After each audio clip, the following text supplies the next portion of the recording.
Obutakkanya ku nsalo y'ettaka eriri ku nsalo ya distulikiti ya Adjumani ne Amuru okunyiitirira kwatandika ku Sande ewedde. Abatali makambugu b'eggwanga ly'Abamadya abasangibwa mu distulikiti ya Adjumani n'Abakyoli abasangibwa mu distulikiti ya Amuru. Embeera eno wadde ebadde esiriikiriddemu okutuusa olunaku lw'eggulo yali yasajjukako gye buvuddeko era abantu ne bafa n'abalala okufuna ebisago okuva ku njuyi zombi.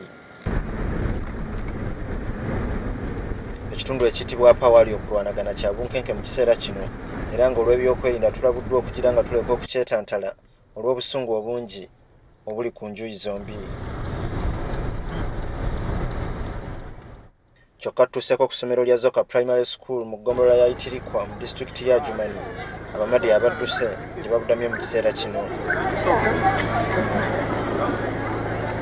Serena Mandela ng'asobeddwa mu kiseera kino agamba nti okuva obunkenke lwe bwatandika teyasobola kubaako kyajja mu nju n'adduka n'abaana be oluvannyuma lw'ennyumba ya muliraanwa okuteekerwa omuliro mu matumbi budde.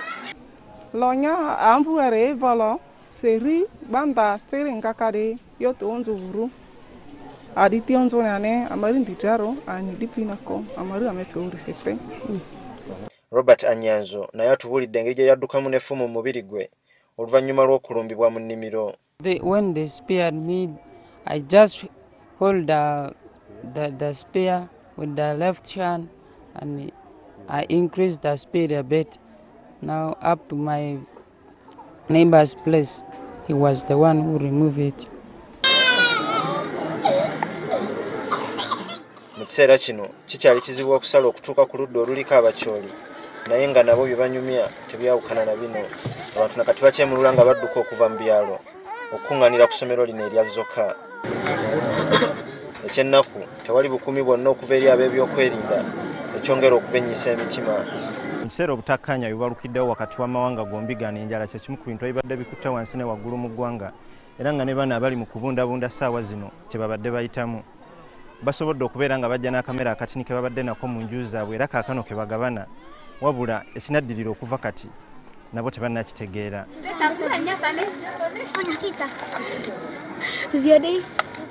Their crops and everything house is destroyed.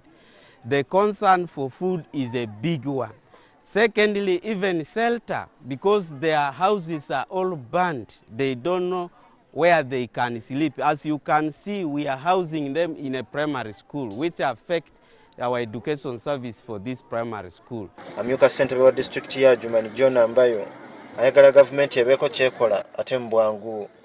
The solution to this, first of all, to me, is an establishment of visible security agencies at this point. That is the police post at a place called Zoka and then at Upper, with a very good human resource of our officers there, so that they can patrol the places. And secondly, now the solution to this situation is the two leaders of the two districts, Amuru and Adjumani, should sit and talk for peace. Abubakari Zirabamuzale, NTV, Adjumani District.